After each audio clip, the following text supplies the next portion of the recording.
What's up, everybody? Back for another beer review, and today I will be reviewing a beer from the Firestone Walker Brewing Company, and they're out of Paso Robles, California, and this is their Parabola, the 2019 vintage. So this is a Russian Imperial Stout that is aged in bourbon barrels for 1 year, comes in at 13% alcohol by volume, 60 IBUs at the time of review. I don't know exactly how old this beer is, but this typically has a release date, I believe, of mid to late March, maybe early April. I would put this no older than 6 weeks old and probably right around a month old. So Firestone Walker and their Proprietor's vintage series is one of my favorite, from Sukaba to the anniversary ales to this beer. I just love them. Full disclosure, I've had not this specific beer before, but Parabola, multiple vintages, and it's just a delicious beer. And the fact that I was able to pick up the 2019 vintage without really any issue is awesome. The one thing about Parabola is, I think it was last year or the year before, it might have been the year before, they started releasing this in 12-ounce bottles. And, you know, a lot of mixed feedback from people. Some people like the 22-ounce bottles. On the pretentious wall of bottles and cans behind me, you do see an older Parabola. I think that is the 2014 vintage. And my personal preference, and shout out to Kyle over at No Hype Beer Reviews, I like when these bigger beers are now in smaller bottles, smaller formats. 12-ounce bottles are perfect. You know, this is a big 13% barrel-aged stout, and if I'm going to drink this myself, I totally want it in this type of packaging. I do see how, like, the 22-ounce bottles perfect for sharing and whatnot, but you could just buy 2 of these, and now that they're in smaller bottles, they're usually not 1 per person, or if they are, you should be able to find them because now there's more cases available. In the Western New York area, these Parabola and all the Firestone Walker Proprietors vintage series used to show up, and you know, they'd be anywhere from $18 to $25 for a bottle, and most places will only get maybe like 2 to 4 cases. And you just, if you weren't there on the release date within like an hour or 2 of when they put them on the shelves, you weren't getting them. This one, I walked into a bottle shop like a week and a half, 2 weeks after, and they still had bottles left. Same thing with Sukaba, same thing with the anniversary also. I know craft beer is crazy nowadays, and it's in a way different place, but at the same time, it's awesome that you're able to, or I was able to get this with relative ease. Anyway, I know if you're in California, you pretty much were always able to get this beer. But anyway, yeah, so this is a 13% Russian Imperial Stout. It's aged for 1 year, I believe, in Heaven Hill bourbon barrels. So don't quote me on that, I'm pretty sure. But anyway, let's crack this open. This is always a classic, one of my favorites. Wow, this is actually hard to get off. There you go. Wow, I struggled a little bit there. The struggle was real for me.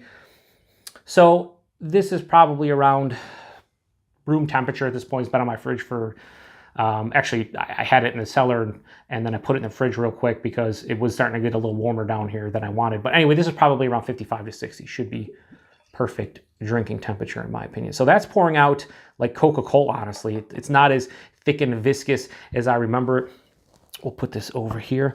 Behind the box, I always love the packaging. I mean, it's so classy with the box and everything.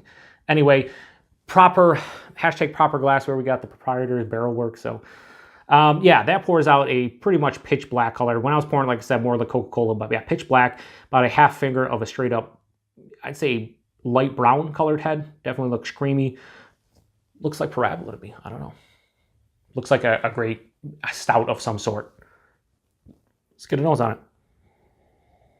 That's fucking, yeah. Yep. So Firestone Walker, their barrel-aged program, one of the best in the country, if not the world. I know a lot of people out there would agree with that opinion. A lot of places have caught up, or, you know, are doing great stuff, but this beer specifically, but the actual series in general, just, they know what they're doing there. So yeah, the barrel's very prevalent. It's in your face. There's vanilla, there's oak, there's actual bourbon characteristics, but then you're getting like this nice dark chocolate, like bittersweet baker's chocolate. I'm getting caramel and toffee, a little bit of dark fruit, a little bit of molasses, fudgy components. Not real big and fudgy. It's not like brownie batter. It just has a nice fudgy, thick, viscous nose to it. Hopefully the mouthfeel and body's like that, but I'm just saying the nose just smells so decadent and rich. But the thing that I can really say about this beer in general is that it's always very cohesive. It's well integrated. The flavors just play off one another so well, and you can just tell that from the aroma. Like nothing is sticking out, and as there's nuances of the different characters, but no one character is too big. You're getting pretty much everything you want, or at least what I want. It smells so good. Anyway, let's get into it, everybody. Cheers.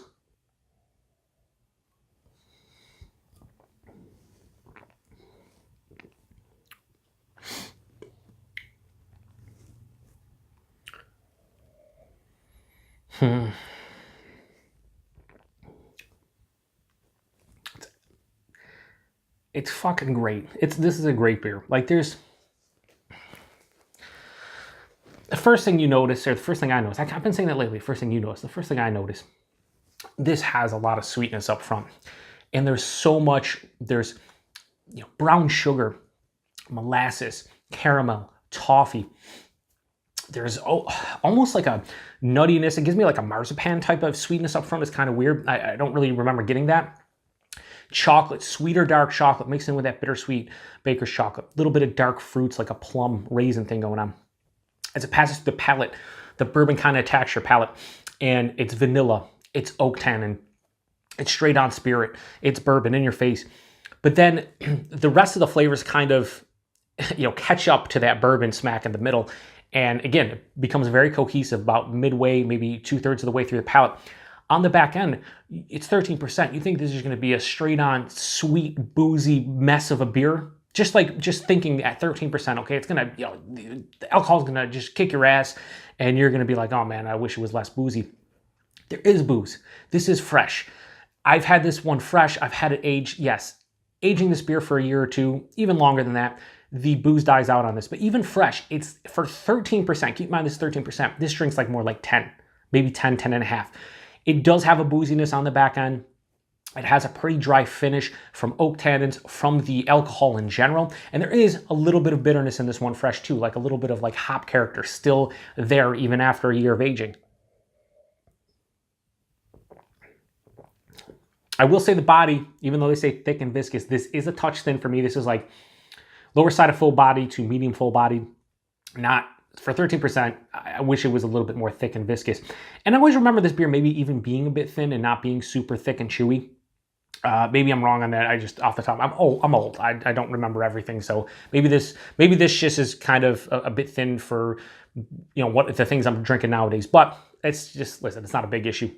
The mouthfeel, there is some carbonation here, but it does have a soft, smooth, creamy vibe to it. Yeah, definitely soft and smooth and creamy on the back end.